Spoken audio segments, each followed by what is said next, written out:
Olá, fim de ano chegando, Dia das Mães, Semana do Consumidor, a gente sabe que o comércio fica a todo vapor. E com essa correria, sempre aparecem aquelas dúvidas, né? Até que horas a loja pode ficar aberta? Trabalhar no feriado é obrigatório? Bom, hoje a gente vai mergulhar nas regras da Convenção Coletiva de 2025-2026 para deixar tudo bem claro sobre os direitos de quem trabalha no comércio.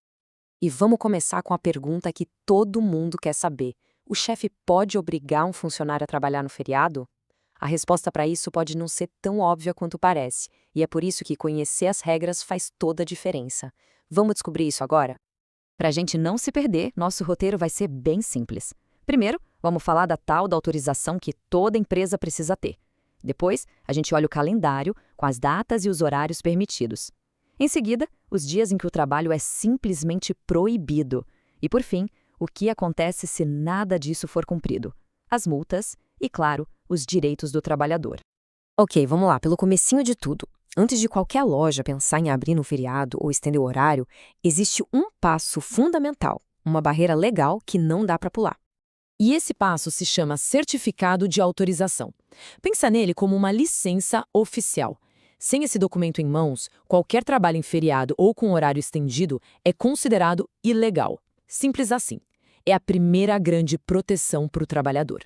E para a empresa conseguir essa autorização, o processo é bem direto. Ela tem que protocolar o pedido no sindicato, declarar que está cumprindo todas as regras da convenção coletiva e, se tiver tudo certo, o sindicato libera o certificado. Parece simples, mas sem cumprir esses 3 passos, não tem conversa. Certo. Então a empresa conseguiu autorização. E agora? Isso significa que pode abrir a qualquer hora? Não, não é bem assim. Vamos dar uma olhada no calendário para ver exatamente quais são os limites. As regras de horário são muito, mas muito específicas. Olha só, no período de Natal, de segunda a sexta, o trabalho pode ir até 10 da noite. Mas atenção, aos sábados, domingos e nas vésperas de Natal e Ano Novo, o limite já cai para 6 da tarde. Cada data tem sua própria regra, não tem espaço para achismo. E aqui tem um ponto que, olha, é fundamental. Se um funcionário fizer horas extras nessas datas especiais, essas horas não podem de jeito nenhum ir para um banco de horas para compensar depois. A regra é clara: hora extra em data especial tem que ser paga. Isso garante que o esforço a mais seja recompensado em dinheiro na hora certa. Bom, a gente já viu quando o trabalho é permitido. Agora, vamos virar a chave e falar sobre o contrário.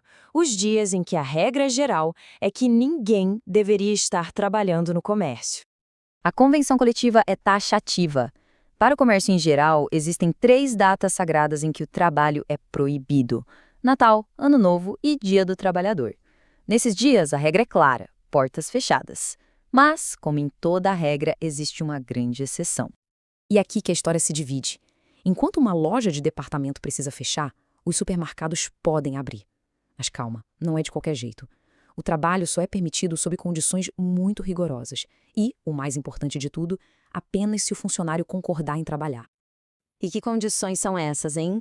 Se um funcionário de supermercado escolher trabalhar em um desses 3 feriados, a empresa tem que garantir tudo isso aqui junto. É um adicional de 130%, 3 folgas extras pagas, um vale-refeição especial, jornada limitada e ainda a regra de não poder trabalhar no Natal e no Ano Novo no mesmo ano. A compensação tem que ser completa. Beleza, vimos as regras, mas e se uma empresa simplesmente ignorar tudo isso? Aí a gente entra na parte das consequências e, mais importante ainda, na maior ferramenta de proteção que o trabalhador tem nas mãos. Grava bem esse número, R$ 2.103. Esse é o valor da multa por descumprimento. E o detalhe mais importante: esse valor não vai para o governo nem para o sindicato. Ele é pago diretamente para cada funcionário que foi prejudicado pela irregularidade. É uma indenização direta.